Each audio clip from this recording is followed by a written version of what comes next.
আসসালামু আলাইকুম ওয়া রাহমাতুল্লাহ।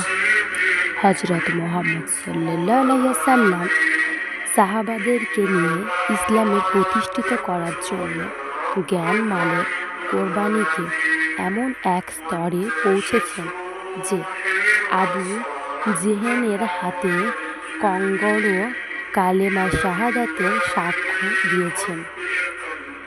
দ্বীনের জন্য যে মেহনত চলতেছে তাহা যখন চূড়ান্ত পর্যায়ে পৌঁছে যাবে, কেউ যখন কালিমার দাওয়াত হতে বাদ থাকবে না, তখন গোমরাহির অন্ধকার দূর হয়ে ঘরে ঘরে হেদায়েতের বাতি জ্বলে উঠবে।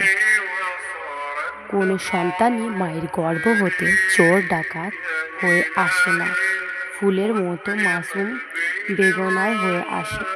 পরিবেশের কারণে সে চোর ডাকাত হয়। আতরওয়ালার কাছে গেলে খুশবু পাওয়া যায়, আর কামারের কাছে গেলে ধুলার গন্ধ নাকে আসে। তাই ভালো লোকও যদি চোর ডাকাতের সঙ্গে চলে, তার অন্তরে কুপ্রবৃত্তির খেয়াল পয়দা হবে। আর মন্দ লোকও যদি আল্লাহওয়ালা লোকেদের সঙ্গে চলে, তার তওবা নসিব হবে, সেও আল্লাহর ওয়ালা হয়ে যায়। সেজন্য বলা হয়, সৎ স্বর্গে স্বর্গবাস, অসৎ স্বর্গে সর্বনাশ। সৎ লোকের সঙ্গে চলে খাওয়া বসা, আস্তে চলাফেরা করাটাই। নাফরমানদের উপর আল্লাহ পাক কোনো বালা মুসিবত নাজিল করলে তাদের পাশে কোনো নেককার লোক থাকলেও সে উহার ভাগী হয়ে যায়। আর নেককার লোকের উপর আল্লাহ পাকের রহমত নাজিল হয়ে তাদের সঙ্গে সম্পর্ককারীও ওই রহমত পেয়ে যাবে। সুবহানাল্লাহ। যেমন কোনো বিশিষ্ট মেহমানকে পাখা দ্বারা বাতাস করলে আশেপাশে যারা থাকে তারাও আরাম পায়। সারা দুনিয়ায় কোটি কোটি মানুষ আজ বদদিনী হাওয়ার তাপে হাঁপাইতেছে। ইসলামী সুশীলতা হাওয়া প্রদানকারীর সংখ্যা হয়তো হাজারে একজনও হয় না।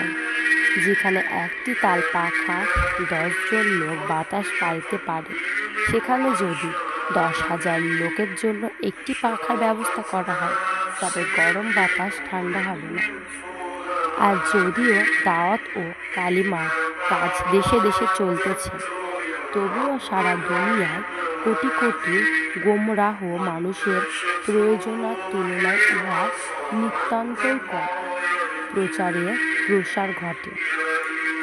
প্রচার ছাড়া বাজারে চালু জিনিসও অচল হয়ে যায়।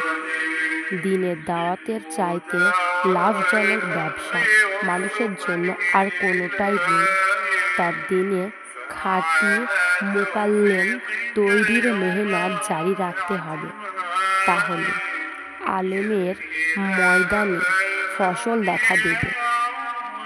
দিনের একটা কথা বলা এবং শোনার এক বছরে নফল বন্দেগীর নেকি লাভ হয়। সালাত করলে 15 নেকি, আর মুসাফাহ উত্তমে উভয়ের গুনাহ মাফ হয়। কোনো মুসলমানের একরাম করলে মসজিদে 10 বছর এতেকাফের নেকি হয়। একদিনের এতেকাফ জাহান্নামের এক খণ্ড দূর সরে যায়।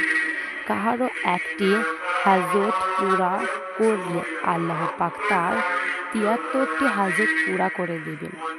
একটি দুনিয়াতে 72টি আখিরাতে পুরা করবে। সুবহানাল্লাহ।